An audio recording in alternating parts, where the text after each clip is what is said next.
Blog Talk Radio.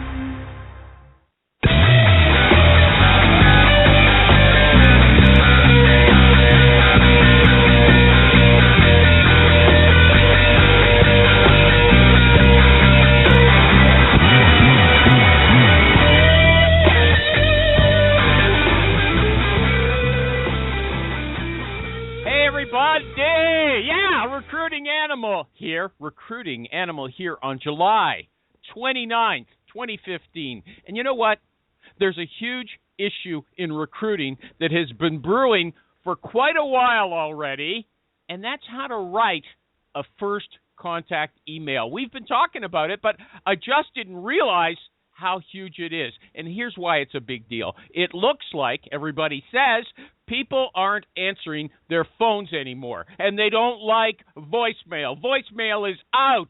So email has become the choice for first contact for almost every recruiter we've spoken to recently. And you know what?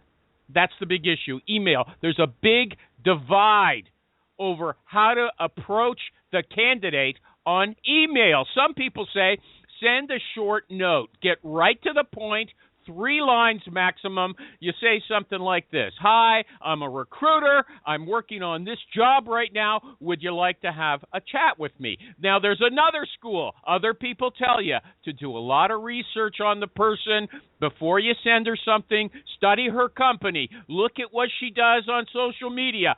Study the profiles of everyone in her company and at her past employers. If you think I'm lying, my guest last week told us to do that, right? And after you've done all that research, then you can craft. Nobody says write anymore. You craft a customized, personalized email that will differentiate you from every other recruiter, not recruiter, okay? The idea is that people are sensitive. They want to feel like you understand them. You're not just looking at them as a number. And those short emails don't make the person feel understood, cared for, whatever term you want to use, okay? Other people advise us still. I won't go on too long, but I have to tell you the basics. They say add humor to the email. Make the subject line about country music or Star Wars, or kid around a bit then in the body of the email, right? But I'm going back to the business-like people, the people in the 3-line school. They say that's crazy. Candidates are busy. They don't want to fool around with your contrived chit-chat before you get to the point. These guys believe that recruiting is all about numbers, and numbers mean action. If you write these fancy emails, you're going to be spending most of your time planning. But, of course, the planners say, hey, one careful shot is better than failed ones. Okay, and now, Jerry, can you tell us what show is this? Jerry, where are you? The Recruiting Animal Show!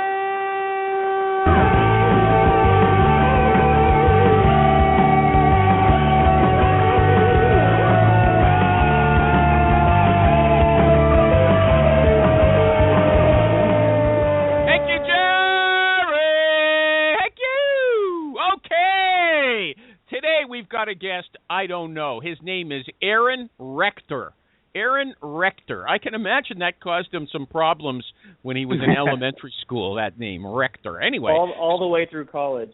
Yeah, you got it? Okay, you know what? I don't mind. I don't have to introduce you. Here's a guest, Aaron Rector. He's the director of social recruiting at a big company. He doesn't have to give the name. I just want you to know it's a big company. But here's a clue. His name on Twitter is SAP Aaron. Now, for all you ignoramuses, Aaron has 2 A's in it, okay? It's SAPAARON.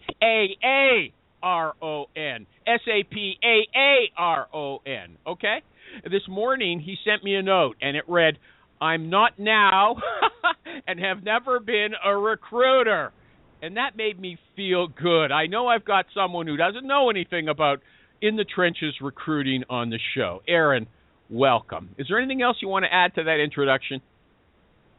No, thanks so much for having me on. When you reached out to me to be on the show, I was a did little not bit reach out to you, and I don't reach out to anybody, okay? I'm pretty sure you did. Bad word. Okay. When you tweeted at me and said you want to be on the show, part of in my mind I was like, I'm not exactly sure what I have to offer, but apparently that's what your show is about is finding people who don't know what they have to offer and to have them on. Just like Jerry Seinfeld. It's a show about nothing, okay? Right. And to show how nothing it is, you picked a song today, and it's like not even a song. I don't know how to sing it.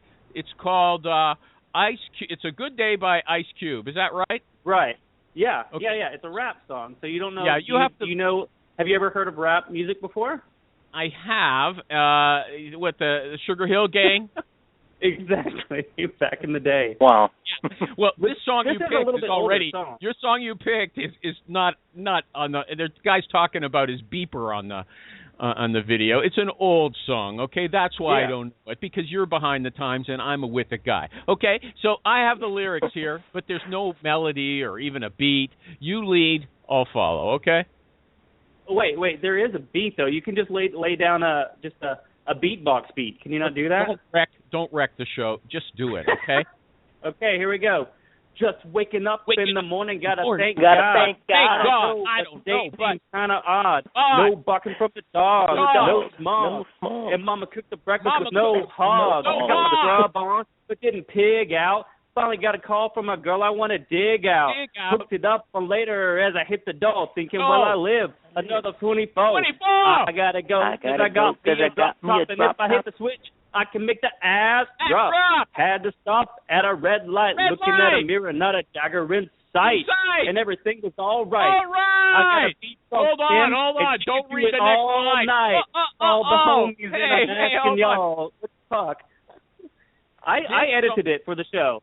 Okay, this version I'm looking at is full of words that we can't use here and that no one should want to use on social media. I am amazed that you even pick a song like that when you've got a reputation to defend. I did the radio edit. I was clean. Okay. It's about a thug. Okay. It's about a thug. Okay, let me ask you something. First question. Did you just take religion off of your Twitter bio? Or am I hallucinating? No, I've never had it on there. And maybe on my No. I haven't changed my Twitter bio in a while. Now, I never understand why recruiters, put their religion as the first thing. And I've spoken about it at length before. I won't do it now, but you mentioned. I just thought you would give us your view. Okay, how many people? Well, hey, Animal.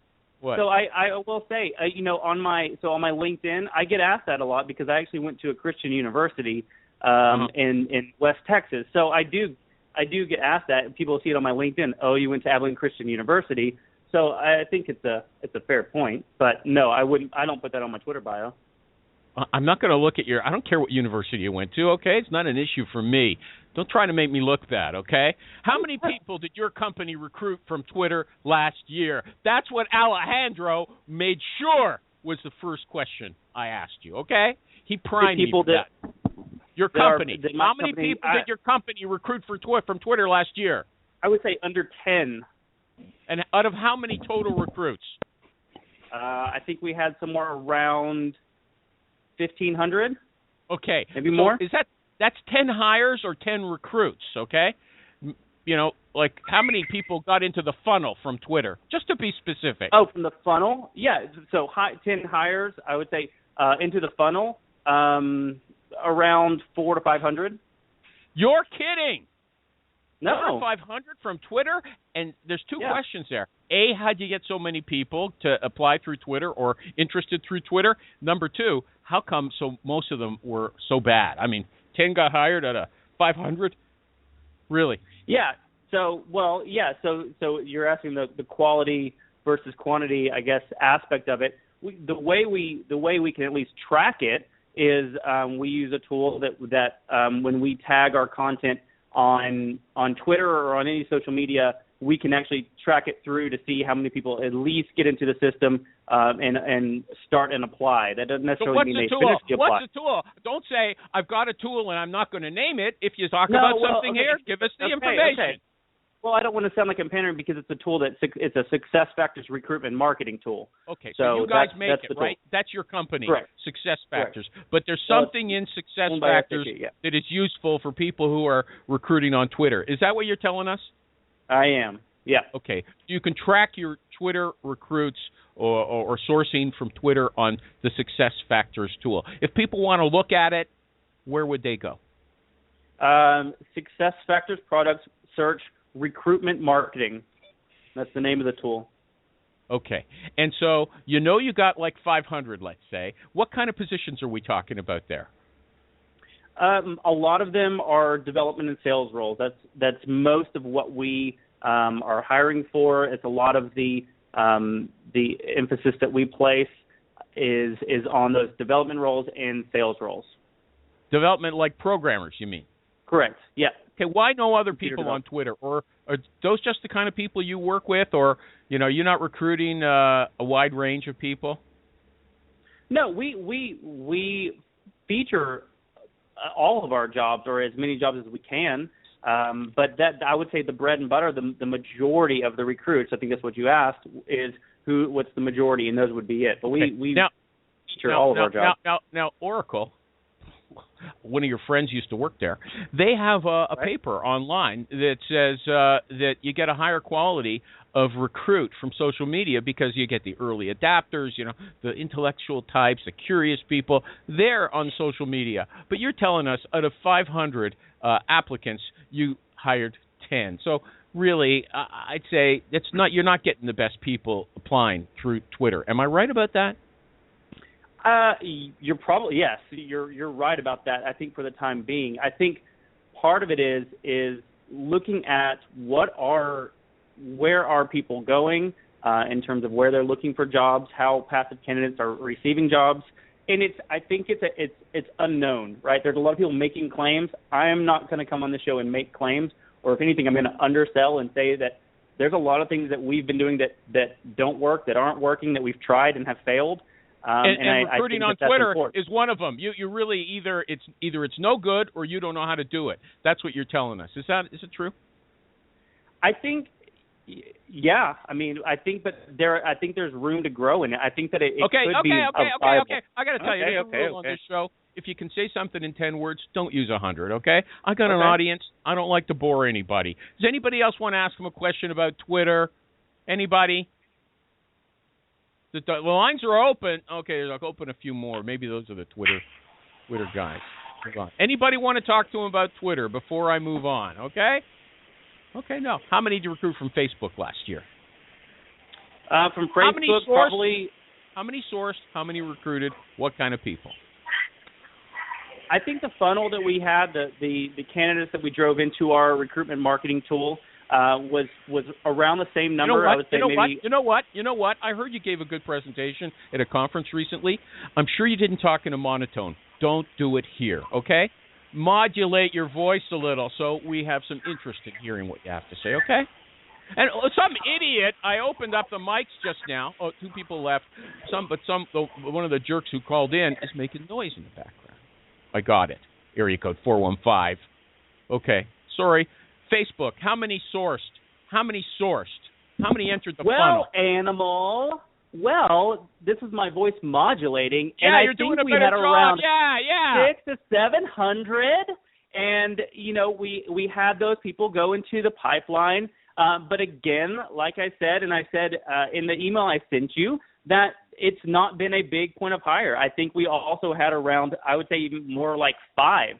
And part of that is the reason of the way Facebook, the algorithm in which Facebook pages share out content to even your followers. So there's an issue with using Facebook as an employer brand tool anyway, and that Facebook really limits you to how much content is even being shared out, no matter how many followers you have. You know what? That was all garbled. You tried to say something like, even if you publish a lot of stuff, it doesn't get into the news stream of the people who like your Facebook page. Is that what you said? Roughly, yes. The way tell me exactly. Tell me exactly. Yeah. What are you trying to say? And make it quick. I am. People aren't that interested, okay? Okay, well, that Facebook's algorithm, that as a company page, only shares to about 10 to 13% of your content to your followers. So it only shares to 10 to 13% of your followers. So that means that if you have, we have 37, I think, or so thousand followers right now, that only 10% of that is even going to see our content on their page. Hold on. No. I'm not understanding. Are only 30%, a small portion of the followers going to see it, or is only a small portion of the content going to go out to all of the followers? A small percent of the followers are going to see the content. Why do they do that? I don't understand it. Facebook has figured out that's the way to make money. For a long time, they were trying to figure out how to monetize Facebook, and that's the way to do it. In your notes, you said something about that social is free, but you have to pay people to run your content. And the reality is social is not free anymore, and you'll be hearing that more and more. Okay. So you denigrate Pinterest. You don't think everybody needs a Pinterest page, right? It doesn't have anything necessarily to do with Pinterest itself, but it's the fact that people, brands open channels, and we're guilty of this. We had a Google+, we had a Pinterest page, we had other pages, and we opened it because we thought that that's what you needed to do, and I don't think it's that every page is relevant for every company, and more to that, every page should have a different strategy because it's a different medium, it's a different type of message, and if you can't optimize... you're speaking too abstract. Let me just interrupt you. I'm not. No, yes, you are. You wrote a better letter to me than you're presenting yourself on this show. You said in the letter, not everybody needs a Pinterest page, right? Yeah. So that tells me that for recruiting, Pinterest stinks. Yes or no? It depends on the company. Okay, which companies? Microsoft has a Pinterest page. Is it working for them? Do you know? Yes or no? I don't know if it's working for them. Okay, well, you don't follow the trends in the industry? You don't know what one of the biggest companies in the world is doing on Pinterest? Shame on you. No. Okay? Wait, no, because here's the deal. It just because they may have a lot of followers or do you have they post a lot doesn't necessarily mean it's working for them. What's your definition of working? I don't know. You tell me. You're the expert. He's coming on the show and asking me about social recruiting. That's foolish. Okay, here's a question you should be able to answer because I can answer it. I've read these articles. Okay. What's better for business, YouTube or Vimeo? You've got accounts on both, I'll note. Life at SAP, I have accounts on both. We only have an account for Life at SAP on YouTube, but actually I think the third one you're missing, that is the best one, is Facebook video. Facebook is pushing really hard to surpass, and it is surpassing YouTube in terms of shared videos and how many people upload videos. Okay. Everybody knows, though, everybody in the know, like me, knows, okay, that the way Facebook counts, hits or watches, people who watch it, it's total baloney. If it appears on your news feed, even if you don't watch it, they count that as a watched video. So their numbers I agree with that. That's not what I'm talking about. Yeah, but I'm not talking about view count, Animal. I'm talking about the native algorithm that shows they have preference to Facebook videos, whereas YouTube does not show up on as many people's timelines. Put a link in of your pussycat, fighting with the dog on Facebook, and it's a link to something on YouTube. If you put the same thing in by uploading it directly to Facebook, the one that's uploaded directly, more people are going to see than the link to YouTube. Is that what you're telling us? Correct. And because you keep talking about algorithms, right? I'm not a software developer. I'm not a techie. Okay. I'm not either. I don't even know what it means. It's some kind of program, okay? Don't use that word here. I just want to understand the practical results. So. Okay. Facebook, if you upload a video to Facebook about your company or whatever, about a job, more people are going to see it than if you put it on YouTube. Is that what you're telling me? It will show up on more people's news feed, yes. And what about in Google? There's not going to show up on Google at all, is it? No.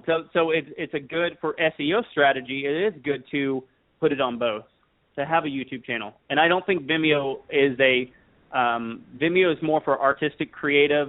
I think some people can use it, but YouTube is definitely better across the board, especially for SEO purposes. Okay, there's a lot of people here. Does anybody want to say anything? They were saying before the show started that I asked stupid questions, and the guy, my guest sucks, and all that kind of stuff. Anybody want to ask him a question? Hold on. I didn't say your guest sucks. I said the show was probably going to suck because there might not be takeaway. I was nice enough not to use your name. Okay? You don't have to confess. Oh, really? Go ahead, Alejandro. So here's the question. You said you saw all sorts of methods fail. I'd like to hear more about that. And what have you learned? What failures have you guys encountered when you talk about social media recruiting? Yeah, so this is one that Animal and I were talking about back and forth today, that a lot of videos, and I would say 2 years ago, 3 years ago when I started at Success Factors, we wanted to have a slick, polished video that really highlighted culture and interviewed employees. And while I think actually for back then it was successful, just in 3 years it has changed. And I think the BS meter of candidates has gone higher, that just having these high video with cool music and really fun shots and like Animal said, a lot of hearts in the Success Factors video that I did. It doesn't sell, and it's not effective anymore. And Let me tell people about that video. Let me tell people. Okay. I think I might have posted it on. I posted it on my Facebook group, Recruiters Online. He's got it's a very well produced video, so you know there's a lot of money in it. Kind of tells you not a lot of truth, okay? They start out with a lot of VPs, a lot of old people, VPs and regional managers, and they're telling you how great their company is. And in one of the letters in their company name, they've converted it into a little red heart, and they keep focusing on that like it's a Hallmark card, right? We're a company with heart. My title on that posting, now I remember, is this any different from selling a chocolate bar? Would you believe that? I didn't believe it. I didn't believe it. Now I can tell he's smartened up a little. He's going to make it a little more sketchy so it doesn't look like they've, spent a lot of money trying to get the right, Animal, you know what's crazy about that is the fact that two things. One, we spent zero amount of money on it other than my salary. And two, all of those interviews were unscripted. That I literally went around to people. It was during opening when they opened that new office in South San Francisco, and I said, I want to hear about your experience here. And that was really the only prompt that I gave people. I got news for you, buddy. When people are at that level, they talk in scripts. They don't speak natural. Everything they say is corporate garbage. Oh, I shouldn't say that. I didn't mean that bad, okay? I interviewed the guy who sits at the front desk. The guy who greets people when they walk in. I interviewed people who had only been there in a very junior level role for 6 months, and they had to talk about their experience. So, yes, definitely the people who've been there a long time, VP of marketing, is going to have some good things to say. You don't want it to be gibberish. Okay, here's a big question based on those videos. Will Staney, he is a recruiter. He's one of the stars of one of the Success Factors videos, and people want to know. They've been sending me emails. What is he really like? Did you give him a contract that says people don't have to look him in the eyes on the set? Does he eat with the crew or hang out in his trailer? Stuff like that. I mean, he's a big shot in recruiting. Oh, I'm not going to answer that. Will's a good friend of mine, and he hired me on, so I worked for him. Hired you. Okay, sorry, I didn't realize that. Okay, yeah. So you said we're all storytellers. What does that mean? Yeah. That everyone at a company has a way to contribute to the brand of their company, whether they want to or not. We can be. That's basically it in a nutshell. You said do it in 10 words. Really? Because I can't get storytellers on the show. You tell us a story right now. Tell a story right now. We had about recruiting. About recruiting. Yeah, okay. You said you've got some stories. I'm about to. God. We had a team in India who was a team of developers and some sales guys who were part of a cricket team that won a championship tournament outside of SAP, but all the people on the team were SAP employees, and they won that. They promoted it and internally said, hey, look, we won. We featured that on Life at SAP, wrote a blog post, featured it, and said, congratulations to the team. This is very cool. And then at the bottom of it, linked to jobs that were on those people's teams. That piece of content, obviously, in India, there's a lot of people using social media, and it's been one of our biggest regions for engagement on social media. But they shared it, and their friends and colleagues and people outside in their networks, not following Life at SAP, not even following SAP, were able to look at that, engage with it, and drove candidates to the pipeline through there. How many people applied as a result?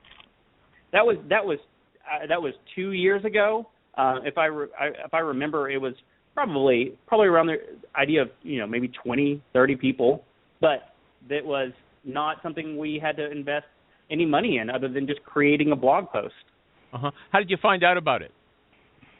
Internal communications, being really connected with the business internally. Do you have another story, like about a specific hire? One of those 10 hires from Twitter? How did it happen? Walk us from the beginning to the end. So one of them was I will tell about one of the hires that I just made, and it was a new thing that we were trying to do. I was hiring for a specific role in China. I was needing an English-speaking person who spoke impeccable English, could write very good English, who could do social media, could do graphic design, could do video editing, and translate. So a pretty rare candidate. And what I did was set up my iPhone in my house and talked into the camera and gave a 2-minute spiel of kind of what I was looking for, and gave that to our sourcing team and recruiting team and said, here, this isn't something that we're publishing externally. It's not something we are highlighting as a really polished video. I'm speeding it up. And the sourcing team came back and said we had 5 really great candidates that came from this, and I was able to find one really quickly. And they said the video, that type of video, was able to give the candidates a better idea of what the role was.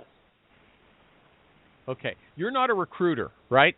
You told us that. Correct. You're not a recruiter. Your background Correct. is in digital marketing. Now, people always say now, or lots of people, the future of recruiting is not in phone calls, it's in marketing. It's sort of like, it's not going out calling people, it's attracting them to you. It's inbound marketing. And so I guess that's what they were thinking when they hired a guy like you. Do you believe the future of recruiting lies more with people like you than with guys like Alejandro or Amy Alla, for instance, or Mike? I don't at all. So I see what we're doing on employment brand and social recruiting as a backup. I'm like the Q to James Bond. I try to provide an extra bullet or two in the gun to make sure that the recruiter and the sourcers have things that they can use to sell the candidate, to attract the candidate. But no, I don't think that we're going to replace them. Really, like James Bond could kill the bad guys on their own, but if I can give them a gadget to make it a little bit easier, that's what I try to do.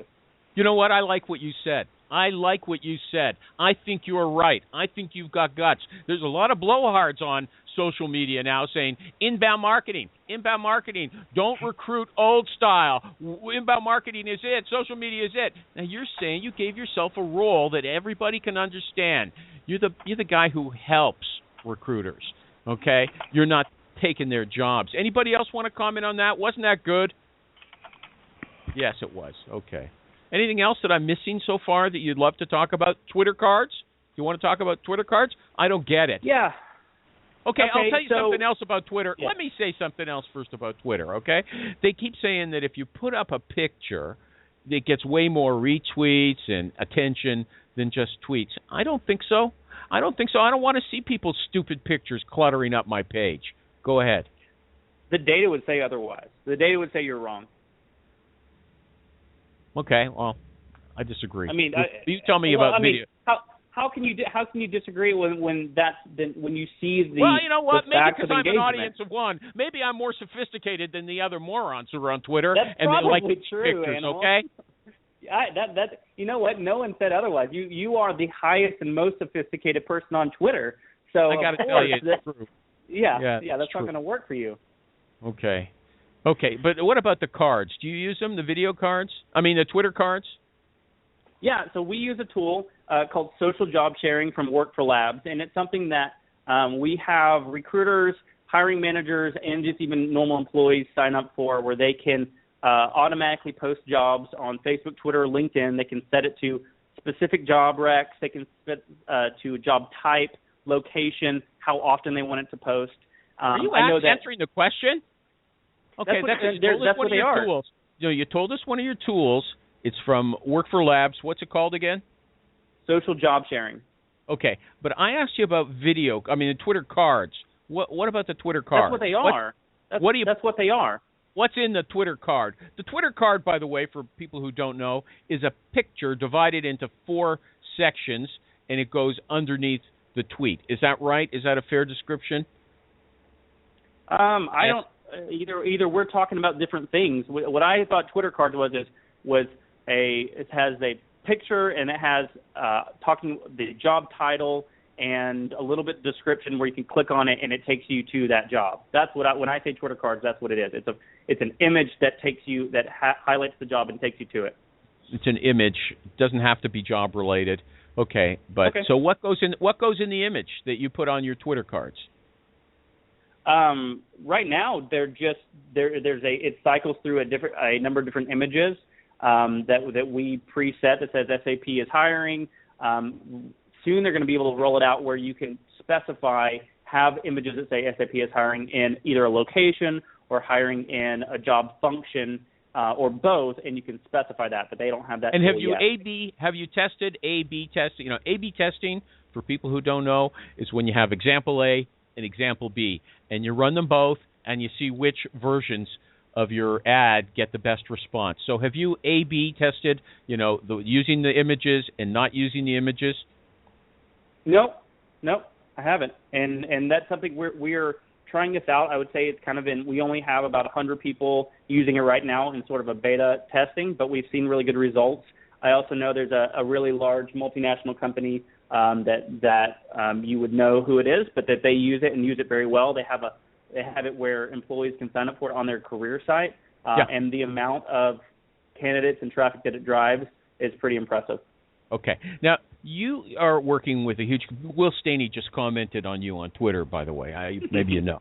Anyway, so he knows now, or he will know, that you're not doing what you should be doing with that A/B testing, but your boss. Anyway, so what about – Wait, Will's not my boss anymore, just FYI. He works for Okay, I don't care. I don't really care. I was just back, okay?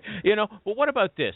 It's you're with a big company. What if you're with a small company? I read – that, if starting out social media recruiting, don't splinter. I didn't get that word myself. Don't splinter your attention. Start on one platform. Master that and then branch out. Do you agree with that? Oh, fully. Yes. In presentation last week, that's exactly what I said. And that's what I said we messed up on. We opened a lot of channels, and we didn't have a good strategy for it. Every channel, you need to take one, master it, know what you're doing, create a pipeline for it, then open up another one and figure out what your strategy is for that. Because not all strategies are the same. If you were a third-party recruiter with one person in the office or 5 people in the office, would you create a social recruiting strategy, or would you say we don't need it? We're going out looking for people, calling them at their desks. We're not looking for inbound traffic. What would you say? I'm not a recruiter. I've said that in the beginning, and I've said it. Yeah, but you know what? So you happen to be working in the business. Maybe you know something about it after a year or two, eh? So if a small agency called you and asked for advice on how to do it, what would you tell them? Okay, so I think and that's a good question. So what I would say is looking at creating a small amount of content that can be used. I would say career site is probably your most important thing to focus on, even on just creating content and having things that candidates, as the recruiter reaches out and says, hey, I have a role that you're interested to, you should also check out a few things that we have about this role, and here's where you go and point people to the career site. Yeah, you know what? A lot of recruiters would say, like, we don't need that. I want to have personal conversations with these people. I don't want to send them to web pages, okay? That is a waste of time. And I'm going to ask you, does a third-party recruiter, a headhunter, someone who calls you, Aaron Rector, at your desk, say, hi, Aaron, my name's Alejandro. Right. I am a headhunter, and I like using that funny term because it's easier to explain it to children. That's one of his lines, by the way. Okay, and I've got a position right now that I think might interest you. Would you be interested in something that might enhance your career at this point? If they call you at your desk on a regular basis, that's how they work. What do they need a web page for? Can't they just look at your LinkedIn profile? You'll say, Alejandro Guzmanacha, or sorry, I don't even know your name at this point. He's Alejandro, okay? So I look him up on LinkedIn, and I find out what he's done. I say, he looks reliable. What do I need a web page for? Okay, are you talking about a company webpage or a personal webpage for a recruiter? He's working for a he company. said third party. Remember, I'm working for clients, external clients. So I'm recruiting for a number of different... You know, Alejandro, maybe he doesn't know what a third-party recruiter is. You know, he's a digital marketer. No, I do. I got it. No, I don't think a third-party recruiter needs a website. No, I don't. I do think between LinkedIn and if they want to venture into social media, that's enough. Mm-hmm. But why would they go check out a into website? social media? Would you think they? What do you mean by social media? Writing blogs to show how knowledgeable they are?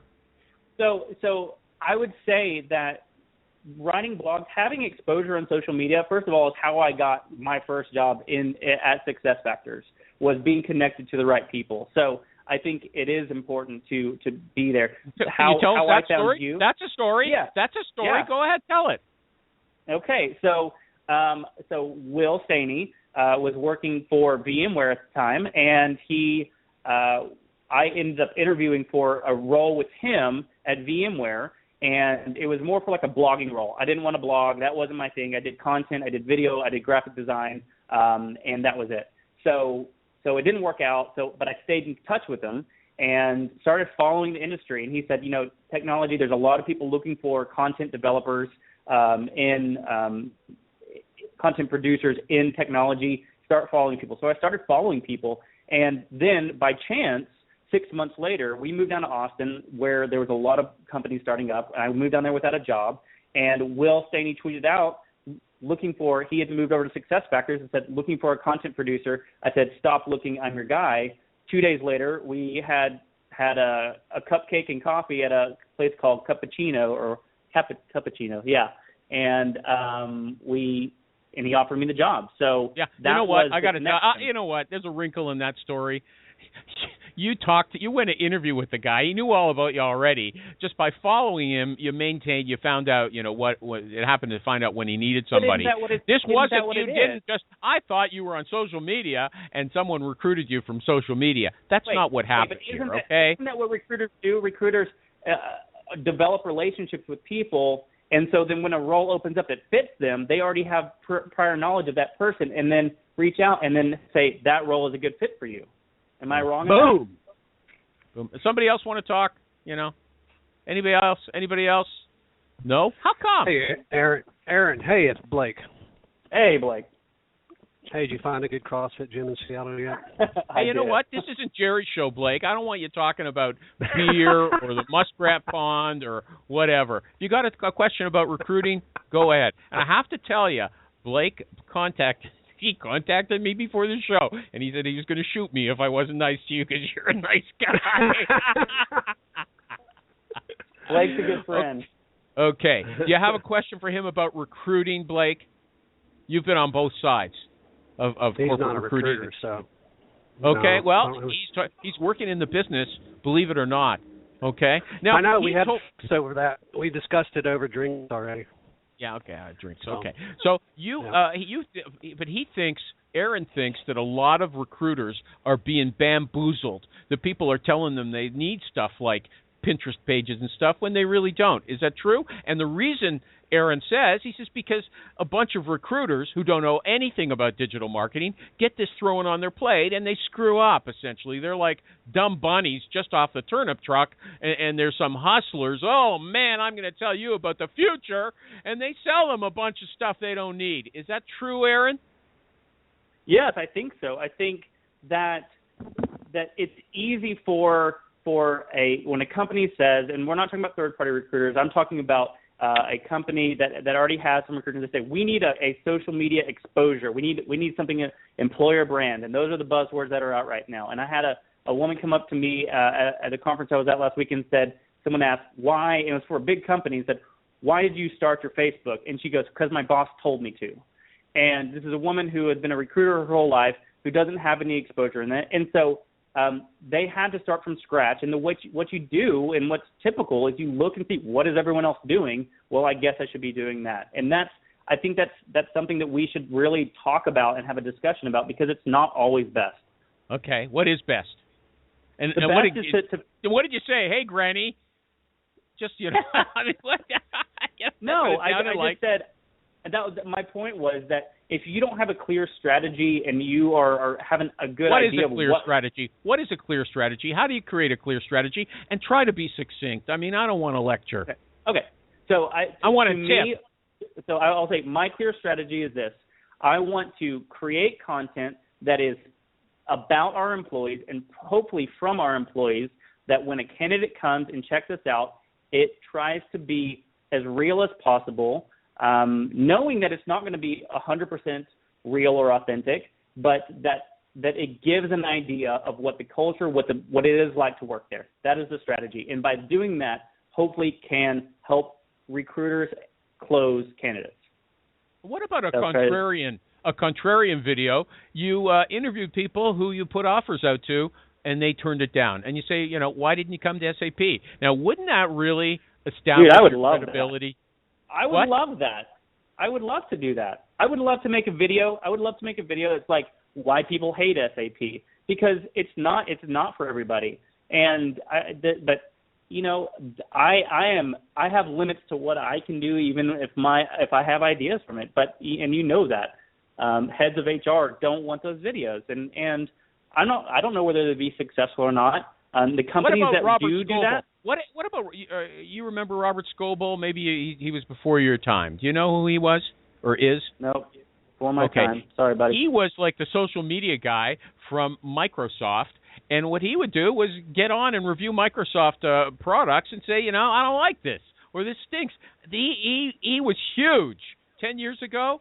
He was huge because people appreciated that kind of honesty. They paid him $90,000 a year at the time to do that. I mean, so it is there. A big company has done it. I haven't seen it. I don't know anybody else like Robert Scoble. Okay, so I don't know what to tell you. Whoever starts doing that will be successful in it. I think that is what candidates want to see, is a little bit more realism, a little bit more honesty.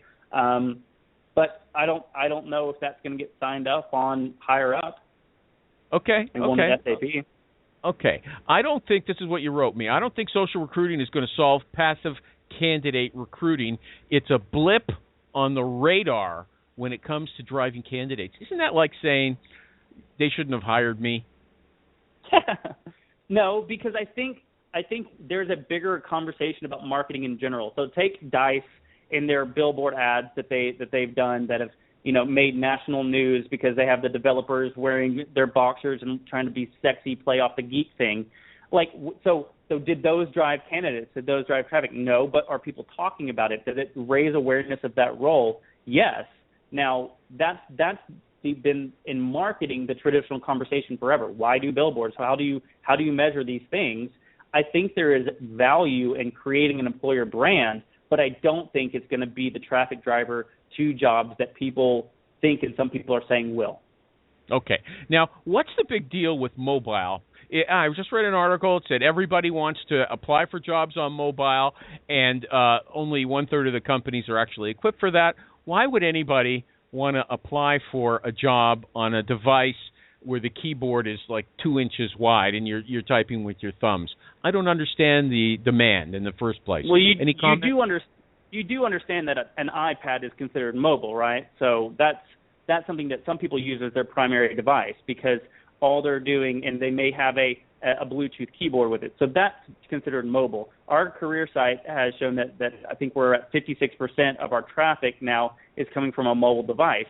If it's easily browsable and it's easy to apply, where you can link it to your LinkedIn, upload your resume from LinkedIn, and then you're done.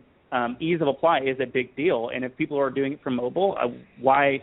And the trend is going that way. Hold on, your real answer was, when I say mobile, I don't mean phones. What about other people? Do they mean phones or do they mean iPads, like you, 10-inch iPads, just like you? I mean, even your phone is if you look at phones are getting bigger. You look at some of the Galaxy, you look at even the newest iPhone. they're getting bigger. People are using it more and more and are more comfortable on it. So I would challenge you on that. Yeah, nobody has a comment on this, that it's easy to apply from a device. Yeah, I don't think it is. Okay. What else do you want to talk about? Disparate impact? Do you ever think about that? Whereas you're using a social media channel that might be frequented more by one ethnic group than all ethnic groups, do you have to go to your boss and show I'm trying to be diverse? Yeah, that's an interesting part, because SAP, this is my big challenge, is SAP is a global company. There are 200 plus social media channels, and obviously we are not on even near that. We're on 5, and I don't consider LinkedIn a social media employer branded channel. And I can talk about that in a minute. But we are looking at what are some of the big channels. China's a big one, and so that's one of our hires we're trying to make, is someone who can get into that market, because China and their stipulations and some of the just by nature of China. You're not answering my question. You're not answering my question. You're not answering my question. Go to an American city. You're hiring people in an American city. You're in Austin now? Is that what you said? You're based in Austin? Okay, you're in Seattle? I don't even know where SAP is. Okay, so, you're hiring people there. Okay, you're using certain social channels. If you don't have a diverse crew, like all these software companies are being accused of not having, can someone say, look, you're not using the right social channels? Has it ever been pointed out to you? Is it an issue? I wasn't talking about recruiting in China, okay? I'm talking about recruiting in your own backyard. Okay, well, I guess you can't say there's no backyard when we're talking when SAP hires globally. So there's no backyard, but I get your point. And why would they put a guy like you? Why would they put a guy like you in charge of social recruiting in China? It doesn't make any sense to me. And it sounds like you're trying to hire somebody to take that away from you. Is that right? Not take it away from me, but to be able to support us there. But to your first point, I don't think it's about channels. And I do feel like that there are people who are on certain groups and certain subsections of social media, and that's really one of the things that I am looking into. How can we train our recruiters to go into some of those? Austin is where I am from, so you are correct in that, but I live in Seattle now. Austin has an awesome community that's called Austin Digital Jobs, and that's where people, recruiters post jobs and people looking for jobs go. And it's a very vibrant group. And so looking at Facebook groups, looking at different Twitter hashtag handles. Yeah, okay, forget it. You're not answering that question. That's okay with me. Let's just move on. Why did you put your wedding ceremony on YouTube? When, you're open to, it's a sacred moment for you. You look very serious. And you're open to all kinds of, slings and barbs. Why'd you put it up there? What type of slings and barbs do you think I should be worried about? I deliberately didn't make any jokes when I posted it on Facebook today. But people can make jokes. They don't know you. They want to make a joke. Well, then I don't want to even work for somebody or talk with a recruiter who would joke about it. I didn't say work. Okay. Why did you put it up there? Why did you put your wedding ceremony? To make it available to people like my mother-in-law and my mother, who I don't want them to have a DVD copy of it so that they can easily access it. I've never posted it anywhere on my, it's on my YouTube channel, but I've never posted it on social media, where I have 0 followers on YouTube. So I wasn't necessarily concerned about that. I don't care if people watch Animal it. Found it. Hey, does anybody on the line right now? I think it's nice, by the way, personally. Does anybody else want to comment on that? He's got his hang on. his ceremony. But here, I think you're making a bad assumption that this should affect, or it will affect, anything to do from a recruiting standpoint, of a candidate standpoint. Profanity, spelling, grammar, drugs, sexual things, guns, alcohol, political. Those are the things that affect when people post online that have adverse effects. Let me ask you this question: if you're interviewing for someone on your team, and the first thing they do is come in and say, "Aaron, I saw your wedding ceremony. Your wife is such a beautiful woman, and I thought it was tender and moving." Would that make you feel good? Would it make me feel good? Sure, yeah. But it would be sure. And is that what someone should do? A smart candidate, research you like I did, and come up with that, and then flatter you about it. Would that be a good gambit? No, I mean that has 0 sway. Whether they liked my wedding video or not has 0 sway on whether the role is right for me. Okay. And what about how do you interview people for your team? Is that right? Yep. How do you interview? Behavioral questions? What kind of questions do you ask them? The questions I ask are a lot more about just their capability and understanding what we're doing in social media and having ideas of what they have done and you know what? gaps you know that we what? have on our team. You know what? On this show, I always say no high-level questions. I ask you what questions you ask. Don't tell me what kind of questions. I want to hear some of the questions you ask these people who are applying for social recruiting jobs in a big company like yours. What do you ask them? Okay. Do you like social media? Tell me some of the things you've done on social media. Do you have you checked out our employer branded channels? What do you know about SAP? Those aren't that's not interesting answer, but there you go.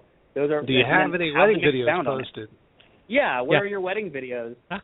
No, well, that's a fair question. Well, no, it's not. I would never ask that. You put your personal stuff on social media, like how? Because it doesn't show. Anyway, I won't even go there. This is not. But those are the kind of questions. You went there already. Jeez. Yeah, if a person comes in and wants a social recruiting job, if I want to move into social recruiting tomorrow, what should I be able to? How will I sell myself to the company? What are the things you have to know? What are the things they're going to ask about?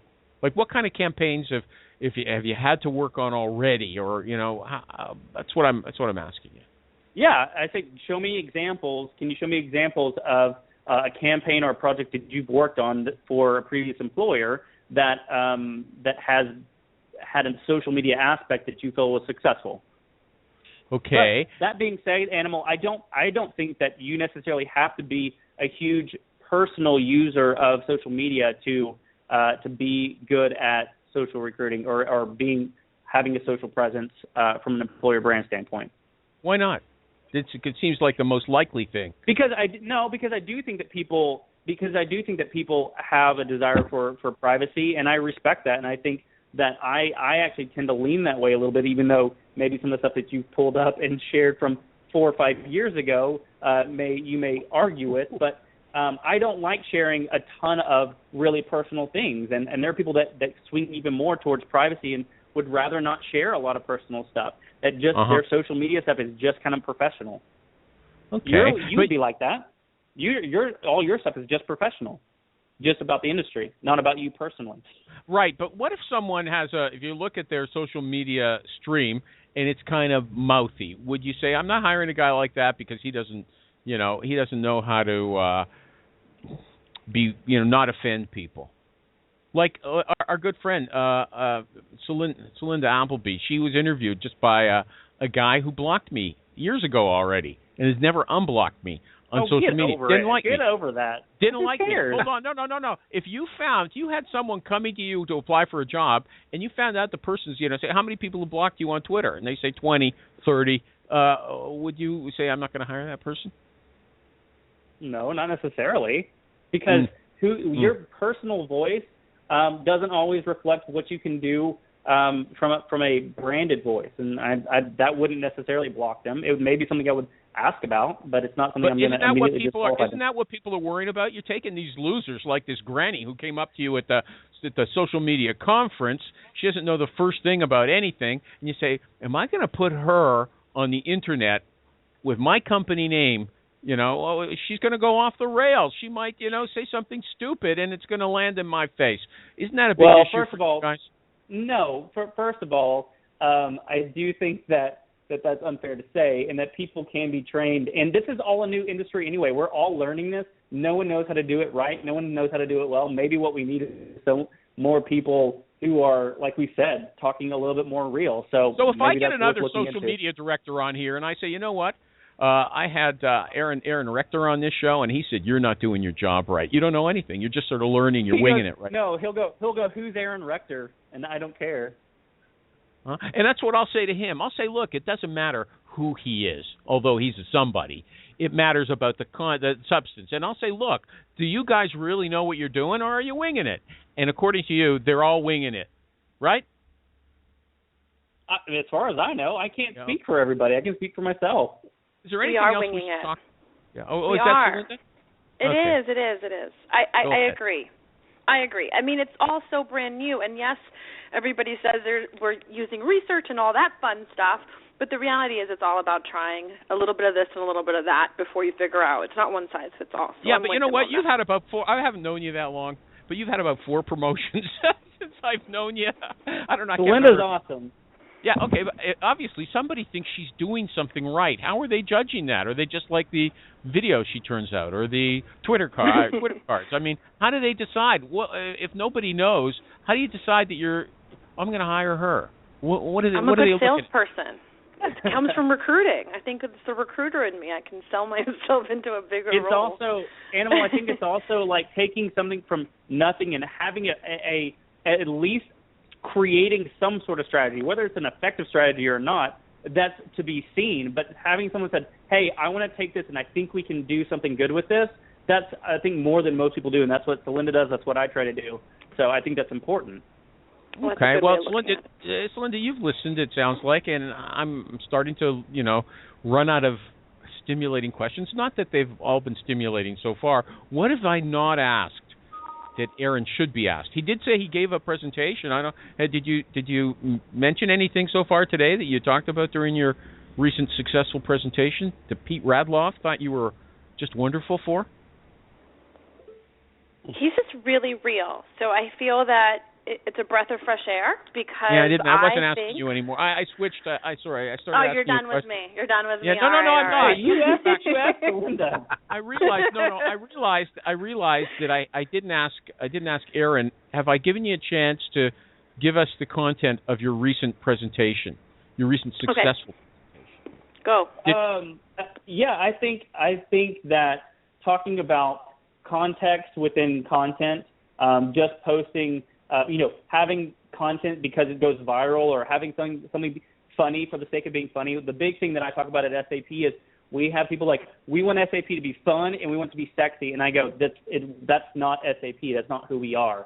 So can we try to mix in a few aspects of having some humor in it? Yeah, but being real to what is the reality of the company, and that's where I think being a little bit like harsh on yourself and open about maybe some of the pitfalls is important. So that maybe was one of the other things is you can't create a brand about a company that's not real.